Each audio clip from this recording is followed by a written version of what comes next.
Hello everyone. तो कैसे हैं आप सब। वेलकम है आपका अपने यूट्यूब चैनल पर।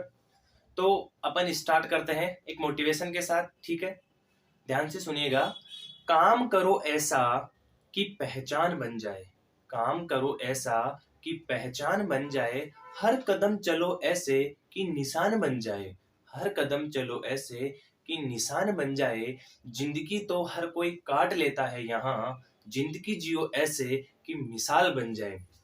ठीक है। तो देखिए आज का टॉपिक है अपना क्या, एनीमिया। फर्स्ट ईयर में अपन एनीमिया को किस में डिस्कस करते हैं, फिजियोलॉजी में, ठीक है। लेकिन जब अपन थर्ड ईयर में इस चीज को पढ़ेंगे तो ये मेडिसिन का चैप्टर भी है, ठीक है। मेडिसिन का चैप्टर भी है और अपन थर्ड ईयर में फिर इसकी ट्रीटमेंट के बारे में भी इसको इंक्लूड कर लेते हैं। ट्रीटमेंट इसका क्या होता है, कौन कौन सी मेडिसिन दी जाती है, कैसे इसका प्रिवेंटेशन होता है, क्या होता है, ठीक है। अब अभी अपन बात कर रहे हैं एनीमिया। फर्स्ट फिजियोलॉजी में अपन इसको पढ़ेंगे, ठीक है। तो देखिए अपन एनीमिया को क्या करेंगे, थोड़ा एक्सप्लेनेशन अच्छे से करेंगे बट डिवाइड कर करके, क्योंकि जब अपन चीजों को सिंपल वे में पढ़ते हैं तो याद अपने को लॉन्ग टर्म तक रहती है, समझ गए। तो देखिए एनीमिया, मैं आपको वर्बली कुछ बता देता हूँ। एनीमिया क्या होता है, अगर अपन सिंपल वे में बात करें तो एनीमिया क्या होता है, लॉस ऑफ ब्लड, या मतलब अपनी बॉडी में जब ब्लड की कमी हो जाती है तो उसको अपन क्या कंसिडर करते हैं, एनीमिया।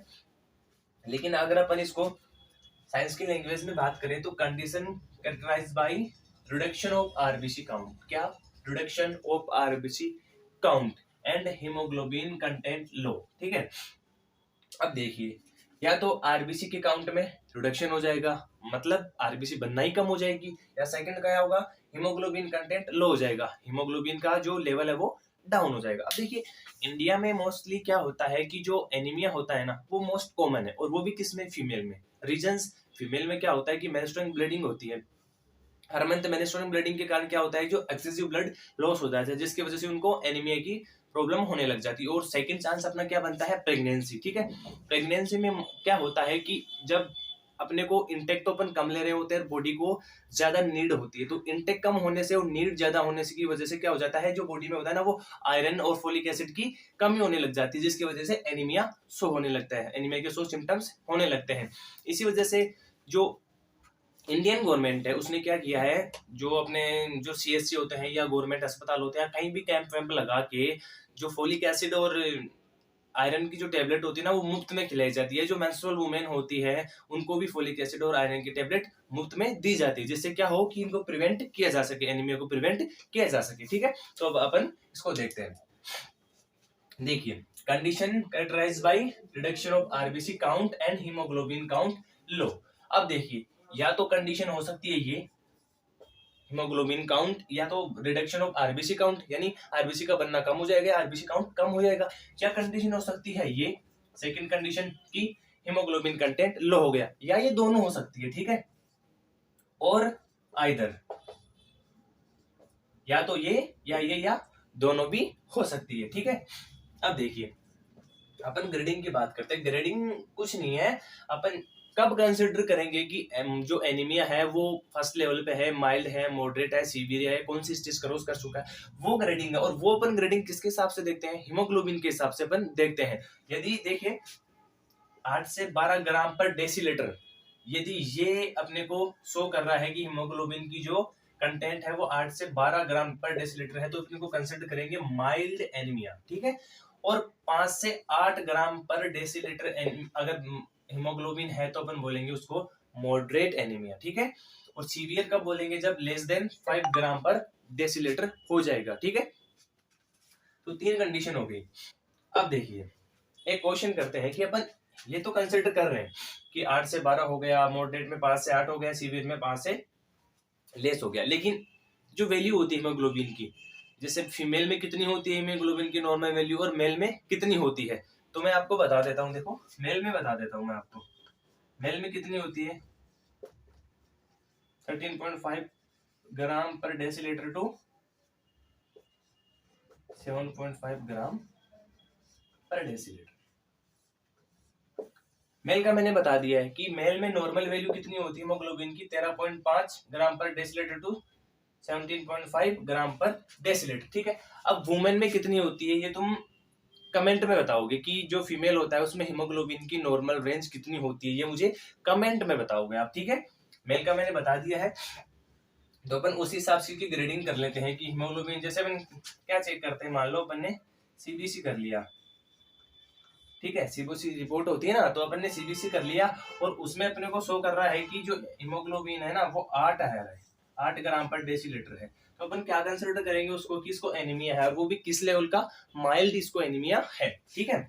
तो अगर अपन इसकी बात करें आगे क्लासिफिकेशन की, देखिए क्लासिफिकेशन अपन इसका कितनी प्रकार से करेंगे। पहले तो ये देखिए आपको एनीमिया समझ में आ गया। एनीमिया शब्द क्या होता है, लॉस ऑफ ब्लड, या जो अपनी बॉडी में है वो जब भी ब्लड की मात्रा कम हो जाएगी, ठीक है। सिंपल वे में अपन देख लेते हैं कि जब भी बॉडी में ब्लड की मात्रा कम हो जाएगी, क्योंकि जो कंटेंट है आरबीसी कंटेंट हो गया, हीमोग्लोबिन कंटेंट हो गया, ये ब्लड का ही तो कंटेंट है ना, ब्लड का कंटेंट है ना आरबीसी और हीमोग्लोबिन। तो अपन सिंपल वे में अगर इसको बात करें तो जब बॉडी में ब्लड की मात्रा कम होती है तो अपन क्या बोलते हैं, उसको एनीमिया बोलते हैं। अब इसमें रिडक्शन ऑफ आरबीसी, या तो आरबीसी का रिडक्शन हो जाएगा या फिर हीमोग्लोबिन कम हो जाएगा या फिर ये दोनों हो जाएंगे, तब अपन को क्या कंसिडर करेंगे, इसको एनीमिया है, ठीक है। अब अपन क्लासिफिकेशन की बात करते हैं। क्लासिफिकेशन अब इसका दो प्रकार से करेंगे, एक तो क्या, इटियोलॉजिकल। अच्छा, इटियोलॉजिकल क्या होता है, इटियोलॉजिकल का मतलब होता है कि एनीमिया होने का कोज क्या है, कि किस वजह से एनीमिया हो रहा है, तो उसको क्या बोलते हैं, इटियोलॉजिकल, मतलब इसका कोज क्या है, किस रीजंस की वजह से एनीमिया हो रहा है। और इसको अपन दूसरा नाम बोलते हैं विट्स बाय क्लासिफिकेशन, ठीक है, इसको थोड़ा ध्यान रख लेना, विट्स बाय क्लासिफिकेशन। और दूसरा क्या होता है, मोर्फोलॉजिकल, जिसको अपन विंट्रोप भी बोलते हैं, क्या बोलते हैं, विंट्रोप। दूसरा होता है मोर्फोलॉजिकल। मोर्फोलॉजिकल ध्यान रखना किस बेस पे अपन मोर्फोलॉजिकल क्लासिफिकेशन करते हैं, एक तो आरबीसी की साइज, कि आरबीसी की साइज कैसी है, और एक हीमोग्लोबिन का कंटेंट की उसमें हीमोग्लोबिन कितना है। दो प्रकार से अपन इसको काउंट करते हैं, एक तो किसमें करते हैं, आरबीसी की साइज कितनी है, और एक हीमोग्लोबिन का कंटेंट कितना है, ठीक है।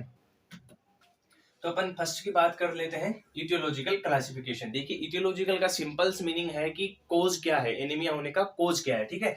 तो अपन पहला बात करते हैं। अब इटियोलॉजिकल में 4 होते हैं, कितने होते हैं इटियोलॉजिकल में, 4 प्रकार से हम सब डिवाइड करते हैं। एक होता है अपना डाइटरी डिफिशियंसी, दूसरा होता है हेमरेजिक, और तीसरा होता है एबनॉर्मल हेमिपोइसिस, एंड चौथा होता है हेमोलाइटिक एनीमिया, ठीक है। तो अपन फर्स्ट पढ़ लेते हैं, यह है डाइटरी डिफिशियंसी। डाइटरी डिफिशियंसी का सिंपल मीनिंग आपको समझ में आ रहा होगा कि डाइट से रिलेटेड है कहीं ना कहीं। तो देखिए इसके अपन एग्जांपल लेते हैं, फेरस, फोलिक एसिड और विटामिन B12 है। यदि डाइटरी में अपन पूरे जो अपने भी न्यूट्रिशंस हैं उनको अपन ले नहीं पा रहे हैं, अपने आयरन नहीं ले रहे हैं, अपन फोलिक एसिड कम ले रहे हैं, अपन विटामिन B12 कम ले रहे हैं, तो इससे क्या होगा, जो अपनी डाइट है उसमें जो भी पोषक तत्व हैं, जो भी न्यूट्रिएंट है वो मात्रा में नहीं जाएंगे, जितना अपने को बॉडी को इनटेक अपने को नीड है उतना नहीं जाएंगे, तो क्या होगा, उसमें इन चीजों की कमी हो जाएगी, और कमी हो जाएगी तो एनीमिया शो करेगा, ठीक है। अब देखिए मैं आपको यहाँ पे एक पॉइंट बता देता हूँ, उसको नोट कर लीजिएगा कि फोलिक एसिड और विटामिन B12 इन दोनों की कमी से जब एनीमिया होता है तो उसको अपने एक स्पेसिफिक नाम देते हैं, उसको बोलते हैं मेगालोब्लास्टिक एनीमिया।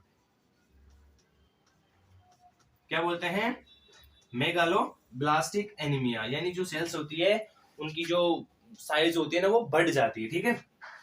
तो जब फोलिक एसिड और विटामिन B12 दोनों की जो कमी से जो एनीमिया होता है उसको अपने स्पेसिफिक नाम से जानते हैं, उसको क्या बोलते हैं अपन, मेगालोब्लास्टिक एनीमिया, ठीक है। इतना क्लियर है। अगर अपन आगे बात करते हैं हेमरेजिक की, ठीक है, इसका मीनिंग क्या है, एक्सेसिव ब्लड लॉस, यानी कि जब कोज अपन यहाँ पे लेंगे एक्सेसिव ब्लड लॉस, मतलब जो अधिक मात्रा में या नीर में से जो भी ब्लड लॉस हो रहा है उसकी वजह से एनीमिया अगर कोज कर रहा है तो उसको बोलेंगे हेमरेजिक एनीमिया। अब देखिए इसमें दोनों कंडीशन होती है, एक्यूट भी होती है और क्रोनिक भी होती है, एक्यूट और क्रोनिक दोनों होती है। अब एग्जांपल के लिए अपन देख सकते हैं पाइल्स, पाइल्स समझ गए आप, तो पाइल्स में क्या होता है, मोस्टली एक्सेसिव ब्लड लॉस होता है। अब देखिए अल्सर, पेप्टिक अल्सर अपने को इंक्लूड कर सकते हैं। अब देखिए पाइल्स का ये मोस्टली क्या होता है, हेमरोइड्स होते हैं, ठीक है। पाइल्स क्या होते हैं, हेमरोइड्स होते हैं, तो उसमें क्या होता है, एक्सेसिव ब्लड लॉस होता है। अल्सर, पेप्टिक अल्सर की अपन बात कर लेते हैं, उसमें भी ब्लड लॉस होता है। और मेनेस्ट्रुअल साइकिल्स, जो वुमेन्स में मोस्टली क्या होता है, हर मंथली मेनेस्ट्रुअल साइकिल्स की वजह से एक्सेसिव ब्लड लॉस हो जाता है, उसकी वजह से भी हेमरेजिक एनीमिया हो जाता है, ठीक है। तो अब आगे देखिए अपन थर्ड बात करते हैं, एबनॉर्मल हेमियोपोइसिस। एबनॉर्मल हेमियोपोइसिस, अब हेमियोपोइसिस का मतलब क्या होता है कि आरबीसी जो होती है ना, उसकी जो बनना है ना वो एबनॉर्मलिटीज है, एबनॉर्मलिटी से उसका हेमियोपोसिस हो रहा है, ठीक है। अब देखिए एक्सरे एंड कैंसर ड्रग्स, यहाँ पे एक चीज ध्यान देने वाली है कि जो भी प्रेग्नेंट वुमेन होती है या अपन उनको क्या बोलते हैं कि एक्सरे कम करवाना चाहिए, क्यों? क्योंकि एक्सरे क्या कोज करता है? डिप्रेशन ऑफ बोन मेरो, समझ गए? याद रखने इस चीज को, एक्सरे क्या करता है? डिप्रेशन ऑफ बोन मेरो, अस्थि मज्जा को क्या है? डिप्रेस करता है, जिससे क्या होगा? आरबीसी का जो काउंट है ना, या जो फॉर्मेशन आरबीसी का जो फॉर्मेशन है वो कम हो जाएगा, लो हो जाएगा। तो एक्सरे एक्सरे एक्सरे हो गया, गामा रेज हो गई, वो क्या करती है? डिप्रेशन ऑफ बोन मेरो करती है। अब यहाँ पे सेकंड पॉइंट है कैंसर ड्रग्स। कैंसर ड्रग्स आपने कभी सुना है कि जो कैंसर का जो मरीज होता है उसमें क्या होता है, जब कीमोथेरेपी चल रही होती है या कैंसर ड्रग्स चल रही होती है, तो उसमें क्या होता है कि जो सारी सेल्स होती है ना, डब्ल्यूबीसी हो गई, आरबीसी हो गई, प्लेटलेट्स हो गई, सारी पीसीबी सारी एक साथ गिर जाती है। क्या होता है? सारी डाउन हो जाती है। यदि आप कैंसर ड्रग्स जो पेशेंट है, अगर उसकी सीबीसी चेक करोगे ना, तो उसमें क्या होगा, जो उसके सारी सेल्स है ना वो डाउन हो जाती है, सडन डाउन हो जाती है। तो वो क्या होता है? एबनॉर्मल हेमियोपोसिस की वजह से होता है, ठीक है। अब दूसरा आता है अपना, इसमें एक और पॉइंट अपन लिख सकते हैं, जैसे मलेरिया। मलेरिया को अपन काउंट कर सकते हैं। मलेरिया जो होता है उसमें कौन सी ड्रग्स दी जाती है? क्विनिन ड्रग्स आती है, ठीक है। क्लोरोक्विन एससीक्यू आती है। वो क्लोरोक्विन जो ड्रग्स आती है वो किसको? प्लाज्मोडियम होता है जिसकी वजह से मलेरिया होता है, तो वो प्लाज्मोडियम को खत्म करने के लिए क्या दी जाती है? क्विनिन दी जाती है, वो भी एबनॉर्मल हेमियोपोसिस का कोज बनती है, ठीक है। हाँ देखिए, तो हाँ अपन इसमें एक पॉइंट और है, एबनॉर्मल हेमियोपोसिस उसको एप्लास्टिक एनीमिया बोलते हैं, ठीक है। जो कंप्लीट सेल्स होती है, डब्ल्यूबीसी हो गई, आरबीसी हो गई, सारी जो भी सेल्स होती है उनका जो एक साथ जो गिर जाना होता है ना, जिनकी सारा सबकी वैल्यू डाउन आती है ना, उसको बोलते हैं एप्लास्टिक एनीमिया, ठीक है। क्या बोलते हैं? एप्लास्टिक। अभी यहाँ पे देखो थोड़ा स्पेस नहीं है, मैं लिख देता हूँ वैसे भी, एप्लास्टिक, ठीक है। और ये कंडीशन किस में देखने को मिलती है? जो कैंसर के पेशेंट होते हैं, क्योंकि उनकी कीमोथेरेपी चल रही होती है और उससे बोन मेरो का डिप्रेशन होता है। कीमोथेरेपी होती है उससे क्या होता है? बोन मेरो का डिप्रेशन होता है। डिप्रेशन होने की वजह से जो सब सेल्स होती है उनकी वैल्यू डाउन हो जाती है, और इस एनीमिया को कंडीशन को बोलते हैं एप्लास्टिक एनीमिया, ठीक है। तो अपन अब आगे बात करते हैं हेमोलाइटिक एनीमिया। Haemolytic anaemia. अब sickle cell anaemia. Sickle cell anaemia में क्या होता है कि जो अपनी आरबीसीज होती है ना, उसकी जो स्ट्रक्चर होती है वो कैसे हो जाती है? ऐसे हो जाती है, हंसिया हो जाती है, लाइक ग्रास काटने वाली जो आती है ना उसकी तरह हो जाती है। ये देखिए, वैसे ऐसे है तो उसकी ऐसे हंसियाकार की तरह करती हो जाती है। अगर अपन बात करें ना, तो आरबीसी की जो शेप होती है वो कैसे होती है? बाइकॉनकेव होती है। बाइकॉनकेव भी तो होती है, बाइकॉनकेव होती है ना, आरबीसी की शेप होती है बाइकॉनकेव होती है। तो उसमें क्या हो जाता है?